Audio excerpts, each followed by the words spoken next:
Olá, boa tarde, sou Keila Ranielli e entrevistei Marcos Paulo, que está em formação em engenharia agronômica e respondeu algumas perguntas sobre o que seria uma agricultura sustentável e como fazemos para o país ir para frente com maneiras de sustentabilidade. Obrigada. Obrigada, Paulo. Obrigado. Foi um prazer participar dessa entrevista e é isso. Por que você escolheu a agronomia? Bom, na minha infância e na minha adolescência eu sempre tive contato com a agronomia. Eu e os meus pais, a gente plantava ali as culturas anuais, milho, feijão. Eu também tinha contato com criação de suínos, bovinos, ovinos e aves, então eu sempre tive essa carga agronômica, se assim podemos dizer. E quando eu fiz o Enem, eu passei aí em Direito e Agronomia, mas eu acabei fazendo agronomia por conta que era mais viável economicamente para os meus pais. E eu entrei no curso não gostando 100% do curso, o que é uma verdade que precisa ser dita. Mas no terceiro período ali do curso já consegui achar pontos específicos que eu me identifiquei e comecei a gostar mais do curso e me esforçar mais. Então a agronomia ela é uma profissão que sustenta aí praticamente todas as outras, porque a gente tem o controle da biologia, tem o controle da economia, então a gente mistura aí a análise laboratorial com a realidade no campo. Na sua visão, o que é agricultura sustentável de verdade? Bom, para a agricultura ser sustentável, ela precisa obedecer aí 3 pilares, que é ser socialmente justa, ambientalmente correta e também economicamente viável. Então o produtor, na hora que ele estiver produzindo, ele precisa ter noção desses 3 pilares. Não há sustentabilidade se um desses pilares estiver a menos, estiver desequilibrado com o restante.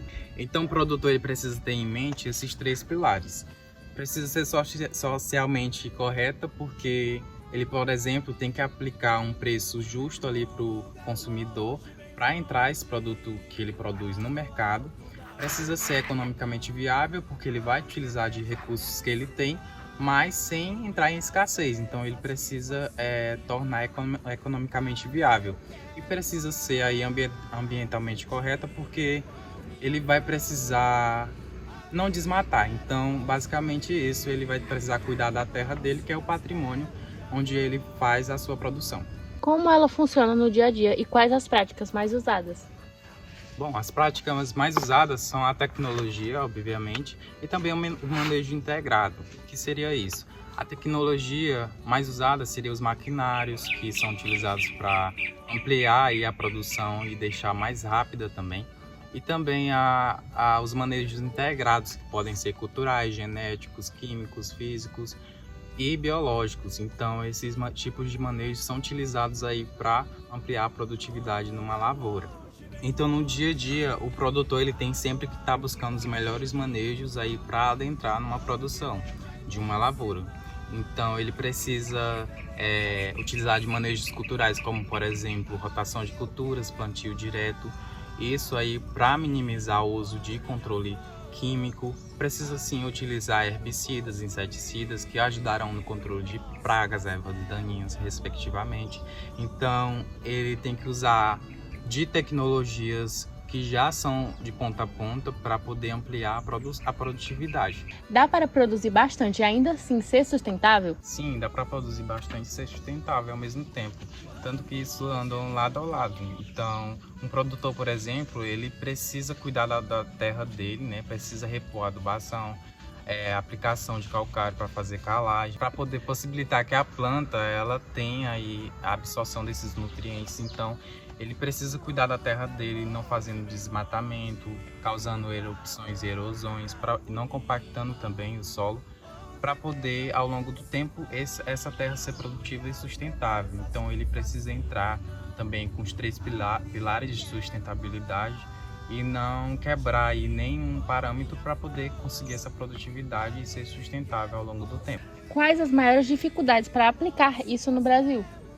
Bom, uma das maiores dificuldades que a gente encontra hoje é a falta de educação para o produtor. A gente tem aí, por exemplo, 77% de áreas no Brasil que são de agricultores familiares. E estes mesmos, eles representam 23% do PIB agropecuário do Brasil, é muita coisa. Então, como é uma grande porcentagem diária, teria que ter mais educação, assistência técnica de qualidade para esses produtores, para eles ampliarem a sua produtividade, a sua produção.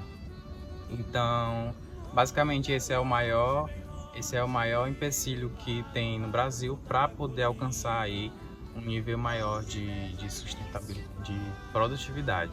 Os agricultores se preocupam ou ainda é ignorado? Olha, eles mudaram drasticamente o pensamento ao longo do tempo, é o que eu posso dizer. Muitos agricultores, eles hoje em dia preferem usar sementes transgênicas, que são as que produzem, são adaptadas ao clima da região, né? As condições climáticas da região. Então, eles estão sempre tentando buscar alternativas atuais para entrar como manejo na sua produção. Então, eu acho que isso já é mais do que suficiente para ver que o pensamento deles e a procura por alternativas mais tecnológicas, mais sustentáveis, ao longo do tempo tem mudado o pensamento deles nessa questão. O que acontece se a gente não mudar a forma de produzir? Basicamente, a gente vai ter uma regressão. Então, se a gente continuasse produzindo, por exemplo, sem uso de insumos, só com a terra, tirando nutrientes da terra e não repondo, a gente teria uma regressão na produtividade e isso causaria aí menor produtividade, consequentemente. Então, busca-se tecnologias, busca-se controles e manejos eficientes justamente para aumentar essa produtividade. A regresso disso, a gente teria, por exemplo, insegurança alimentar ou altos preços aí nos alimentos, né, por conta da utilização de controle químico. Então, quando a gente busca produzir com insumos, produzir com manejos integrados para aumentar a produtividade, a gente garante que essa insegurança alimentar não aconteça. Qual conselho você daria para quem quer consumir de forma mais consciente? Bom, para ter consciência, você teria primeiramente que conhecer a origem do seu produto, conheça o esforço que o produtor fez para que esse produto chegasse até a sua mesa. Então, ao ir ao mercado comprar um produto, repare se você não tem esse produto no seu estoque para que ele não vença e acabe desperdiçando.